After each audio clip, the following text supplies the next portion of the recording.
नमस्कार दोस्तों। नॉलेज और गाइडेंस की हमारी ये चैनल पर आज हम एक नॉलेजफुल और गाइडेंस वीडियो लेकर आए हैं जो आपके लिए बहुत ही यूजफुल साबित होगा। और उसके लिए आज हमारे साथ हैं मिस्टर परिन शाह।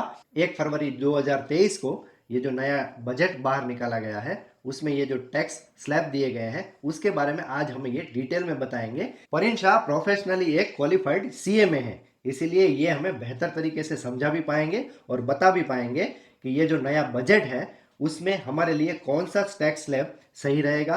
लेकिन ये वीडियो शुरू करने से पहले हम उनसे 2-3 सवाल पूछते हैं जिनके ये हमें जवाब देंगे। तो मिस्टर परिन, सबसे पहला मेरा ये सवाल है कि ये कहा जा रहा है बार बार न्यूज़ में कि ये जो है वो मोदी गवर्नमेंट का लास्ट फुल बजट है, तो इसका मतलब क्या है? मोदी गवर्नमेंट का फुल बजट लास्ट इसलिए बोला जाता है क्योंकि मई 2024 में मोदी गवर्नमेंट के जो 5 साल की टर्म है वो कंप्लीट हो जाएगी। उसके बाद लोकसभा के इलेक्शन आएंगे। ओके। और इलेक्शन में अगर कोई नई गवर्नमेंट आती है तो बजट के अंदर छोटे मोटे अपने हिसाब से वो चेंजेस ला के उस बजट को कंप्लीट करती है।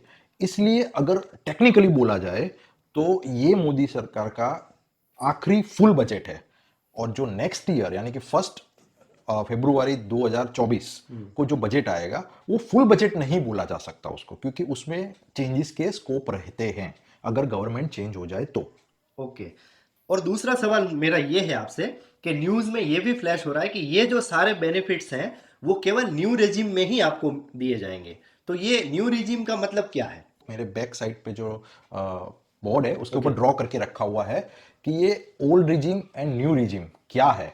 ओके। तो जैसे कि अगर देखा जाए तो up to financial year 2019-20 means assessment year 2021 वहां तक सिर्फ एक ही रिजिम था, वो था ओल्ड रिजिम जिसको हम बोलते हैं अभी। और उसमें एक जनरल एक प्रोफोर्मा था कि टोटल सैलरी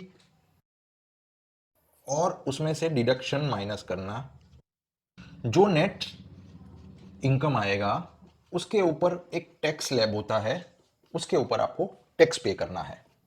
ओके।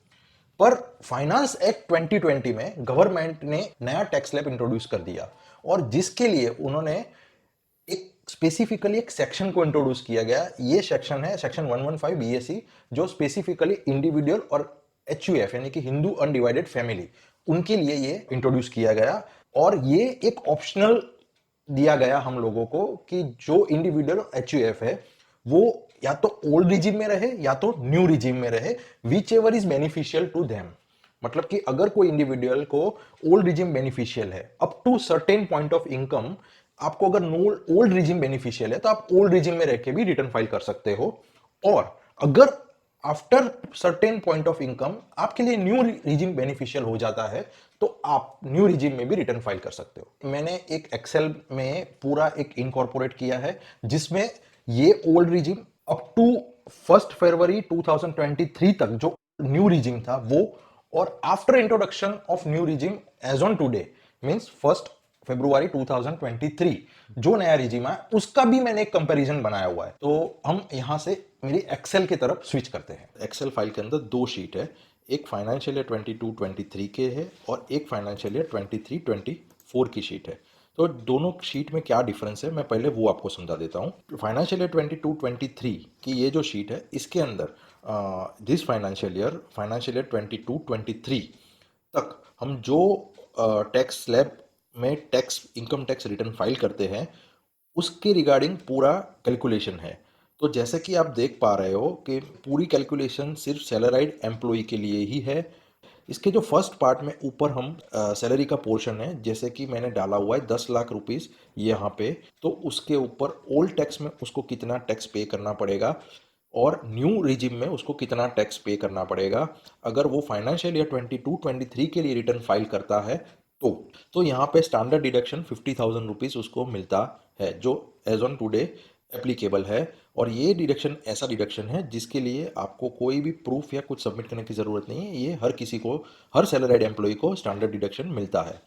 उसके बाद आप देखोगे तो यहाँ पे टोटल ग्रॉस इनकम हमारी आ जाएगी और उसके नीचे deductions and taxable total income आएगा।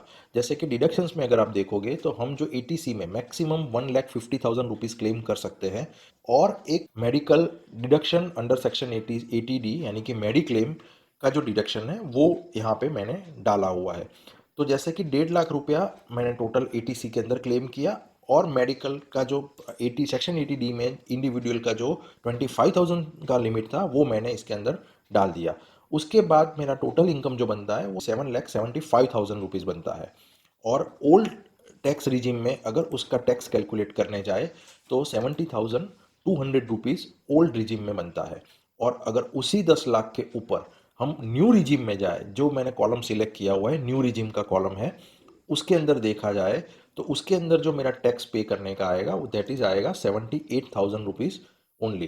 तो 10 लाख की किसी सैलराइड बंदे की इनकम है तो उसको ओल्ड रिजीम ज़्यादा बेनिफिशियल है कंपेयर टू न्यू रिजीम, क्योंकि न्यू रिजीम में उसको 7,800 रुपीज़ टैक्स ज़्यादा पे करना पड़ेगा।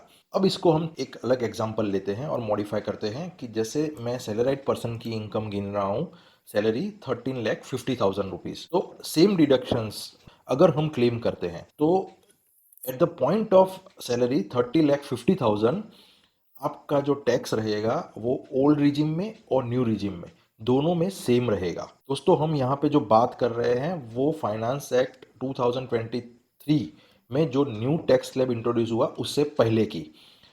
अभी जब अगर आप देखने जाओगे कि मैं इस 13,50,000 की सैलरी इनकम को मैं जैसे ही बढ़ाता जाऊंगा, यानी कि 15 लाख, जैसे मैंने 15 lakh rupees salary income consider की, तो अब आप देखते जाओगे कि न्यू रिजिम ऑलवेज बेनिफिशियल रहेगा आपके लिए ओल्ड रिजिम के कंपेयर में, क्योंकि इसका पॉइंट ऑफ इनकम था वो था 13.5 लाख, यानी कि 13,50,000 रुपया।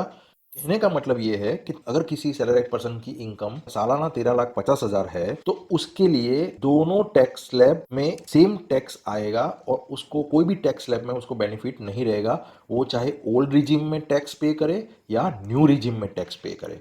पर जैसे ही उसका इनकम 13,50,000 से बढ़ जाएगा, जैसे कि मैं यहाँ पे एग्जांपल ले रहा हूँ 15 लाख का, तो जैसे ही मैं 15 लाख का एग्जांपल ले रहा हूँ तो तब 13,50,000 से ऊपर जब भी किसी का कोई भी सैलराइड पर्सन का इनकम होगा उसमें ऑलवेज उसको न्यू रिजिम ज़्यादा बेनिफिशियल रहेगा। देखिए जैसे मैंने 15 लाख रुपए का सैलरी इनकम लिया तो मेरा टैक्स स्लैब बेनिफिशियल हो गया नया न्यू रिजिम में, और उसमें मुझे जो बेनिफिट है दैट इज 7,800 रुपीज़ बेनिफिट।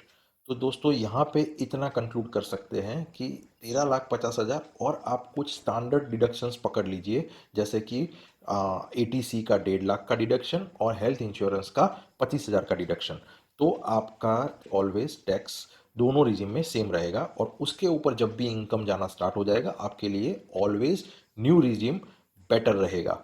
अब हम जाते हैं फाइनेंशियल ईयर 23-24 की तरफ, जिसमें जो फाइनेंस एक्ट 2023 में जो टैक्स स्लैब इंट्रोड्यूस किए गए जिसके अंदर 7 लाख तक की इनकम को टैक्स फ्री किया गया, वो स्लैब में हम थोड़ा ज़्यादा डिटेल में स्टडी करेंगे। न्यू रिजिम में अगर मैं रिटर्न फाइल करता हूँ और अगर मैं ओल्ड रिजिम में ही अगर रिटर्न फाइल करता हूँ विथ डिडक्शंस, तो मुझे क्या और कितना बेनिफिट रहेगा वो हम डिस्कस करेंगे कि जो न्यू रिजिम इंट्रोड्यूस हुआ है उससे पहले जो न्यू रिजिम था उस दोनों के बीच में क्या डिफरेंस है और कितना डिफरेंस है वो भी हम कंपेयर करके दिखाएंगे आपको। जैसे कि मैंने यहाँ पे ऑलरेडी 15 लाख का एक सैलरी इनकम डाल के रखा हुआ है, तो मेरा स्टैंडर्ड डिडक्शन 50,000 माइनस किया जाएगा, और मेरा जो सेक्शन 80C के अंदर 1.5 लाख का मेरा जो डिडक्शन है और 25,000 का मेडिकल का डिडक्शन है वो अगर माइनस करके मेरा जो नेट इनकम बनेगा वो 12,75,000 बनेगा। और उसके ऊपर जो मेरा टैक्स पेमेंट आएगा वो ओल्ड रिजीम के अंदर 2,02,800 रुपीज़ आएगा। और after introduction of finance act 2023 अगर मैं उसी 15 लाख को सैलरी इनकम 15 लाख को मैं टैक्स पेमेंट के लिए टैक्स रिटर्न कैलकुलेट कर रहा हूँ, तो आप देखोगे तो टोटल मेरा जो टैक्स पेएबल आएगा 1,56,000 आएगा। मतलब कि ओल्ड रिजीम के कंपेयर में न्यू रिजीम में मेरा 46,800 रुपीज़ का बेनिफिट रहेगा। और अगर उसी न्यू रिजीम को मैं प्रीवियस न्यू रिजीम के साथ भी अगर कंपेयर करता हूँ, जैसे कि मैं आप देख रहे हो कि before introduction of finance act 2023 उसका जो टैक्स पेमेंट आ रहा था 1,95,000 आ रहा था, और after introduction of finance act 2023 जो टैक्स पेमेंट आ रहा है 1,56,000 आ रहा है। दैट मीन्स कि 39,000 रुपीज का बेनिफिट है। तो ये क्लियरली दिखाई दे रहा है कि न्यू रिजीम में अगर आप रिटर्न फाइल करते हो और आपका सर्टेन पॉइंट ऑफ इनकम से बढ़ जाता है तो आपके लिए न्यू रिजीम ज़्यादा बेनिफिशियल रहता है। जैसे कि मैं यहाँ पे इनकम को कैलकुलेट करता हूँ 13,50,000 रुपीज़ से, तो 13,50,000 रुपीज़ में भी मेरा जो ओल्ड रिजीम का जो टैक्स पेमेंट है वो 1,56,000 आ रहा है और न्यू रिजीम में 1,24,800 आ रहा है। तो ओल्ड रिजीम के कंपेयर में मेरा न्यू रिजीम में मतलब कि after introduction of finance act 31,200 rupees का बेनिफिट है और लास्ट ईयर के न्यू रिजीम के कंपेयर में भी मेरा 70,200 रुपीज़ का बेनिफिट इसके अंदर मुझे क्लियरली मिल रहा है। तो ये था दोस्तों कि कंपेयर अगर किया जाए फाइनेंस एक्ट 2023 में जो न्यू टैक्स स्लैब इंट्रोड्यूस किए गए हैं वो सर्टेन पॉइंट ऑफ इनकम से 14 लाख या 15 लाख के ऊपर आपका अगर आपका इनकम जाता है तो आपके लिए न्यू रिजीम ज़्यादा बेनिफिशियल रहेगा। पर अगर आपका इनकम 14 लाख या 13 लाख से नीचे जा रहा है तो आपके लिए ओल्ड रिजीम ज़्यादा बेनिफिशियल रहेगा जिसके अंदर आपको डिडक्शंस के बेनिफिट भी मिलेंगे।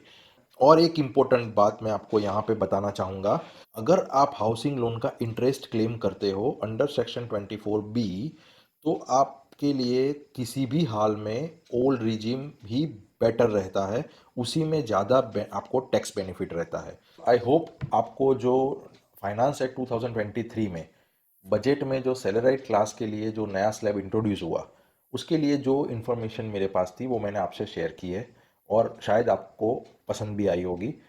अगर इसके रिलेटेड आपको कोई भी क्वेरी है तो प्लीज़ कमेंट बॉक्स में आप क्वेरी पोस्ट कीजिएगा, हम रिप्लाई करेंगे। और ऐसे ही फाइनेंस रिलेटेड इंफॉर्मेटिव वीडियोस के लिए stay tune to knowledge and guidance. मिलते हैं अगले वीडियो में। जय हिंद, जय भारत। आप हमें ट्विटर, फेसबुक और इंस्टाग्राम पर भी फॉलो कर सकते हैं।